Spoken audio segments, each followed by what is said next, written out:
साध संगत जी, बड़े प्रेम से कहिए धन निरंकार जी।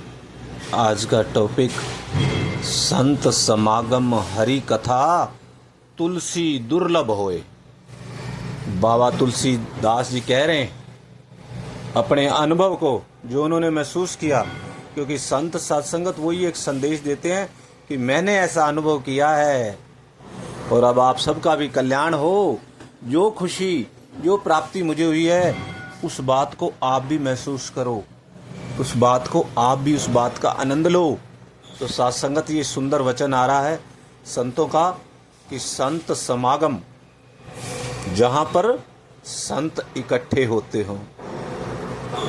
और इकट्ठे होकर संत क्या करते हैं? सत्संगत एक ही बात करते हैं, इस रमे राम की, इस प्रभु की, इस आनंद की, और कोई बात नहीं होती।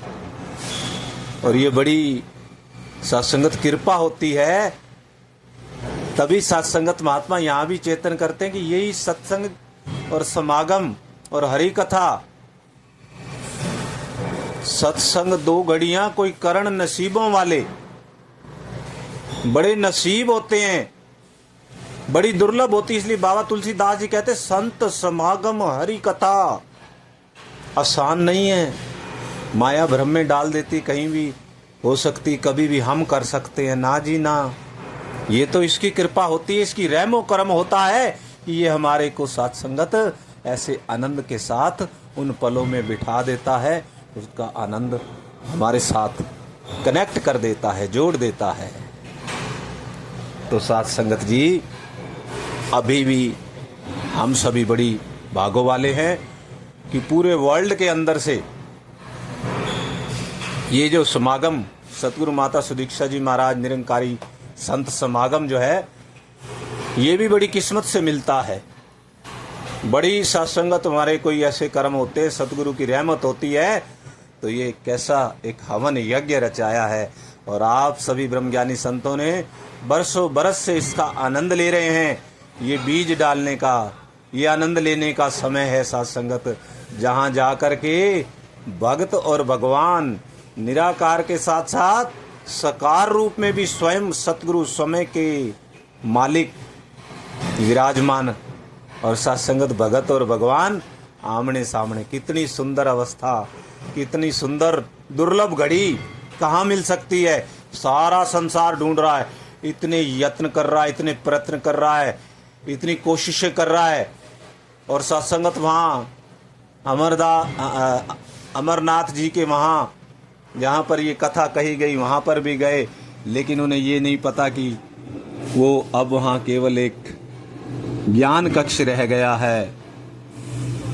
वो तो कही जा चुकी है कथा पहले, लेकिन जो कथा अब कही जा रही है ब्रह्म ज्ञान की, वो अभी सतगुरु सत्संगत संत निरंकारी मिशन के अंदर माता सुदीक्षा जी महाराज आशीर्वाद दे रहे हैं। और सत्संगत उनके भगत कह रहे हैं सारे संसार को जो रह गए हैं इस आनंद को लेने से इस समागम के अंदर, वही कि आओ रब दे दर्शन कर लो। संदेशा इंसाना नू मुर्शद बंदा पिया बनावे मेरे जय लगाना। या इंसानियत, प्रेम, अदब, सत्कार, प्रभु के दर्शन, प्रभु के साथ इकमिक। ऐ इंसान तू किस लिए आया है, तेरा मकसद क्या है? और प्रभु के साथ जोड़ करके सारे संत आनंद ले रहे हैं, सेवाएं कर रहे हैं, सत्संग कर रहे हैं, प्रभु का सिमरण कर रहे हैं। और सारे संसार की इतना सुंदर नज़ारा इस पृथ्वी के ऊपर और कहीं नहीं। इसलिए बाबा तुलसीदास जी चेतन कर रहे हैं कि संत समागम हरि कथा तुलसी दुर्लभ होए। अपना अनुभव बता रहे हैं, बड़ी दुर्लभ है। दुर्लभ कैसे है पूछते हैं, वो ऐसे है कि संसार बेचारा कहाँ कहाँ जा रहा है, यात्राएं कर रहा है, लेट लेट कर यात्राएं कर रहा है, दिनों दिन भूखा रह रहा है, पर सतगुरु नहीं है, इसलिए बड़ी दुर्लभ परिस्थिति है उसके सामने, फिर भी कुछ प्राप्त नहीं हो रहा। और जब सतगुरु की शरण में आ जाते हैं तब प्राप्तियों का दौर शुरू हो जाता है, आनंद का दौर शुरू हो जाता है।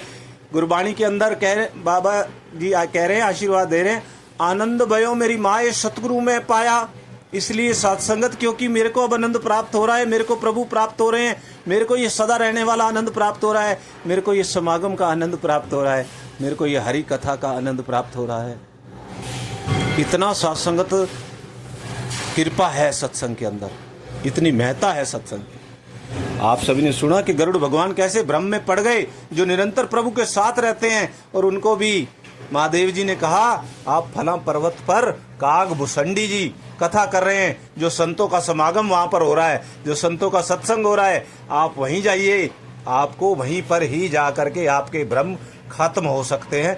आपके भ्रम मैं भी नहीं खत्म कर सकता।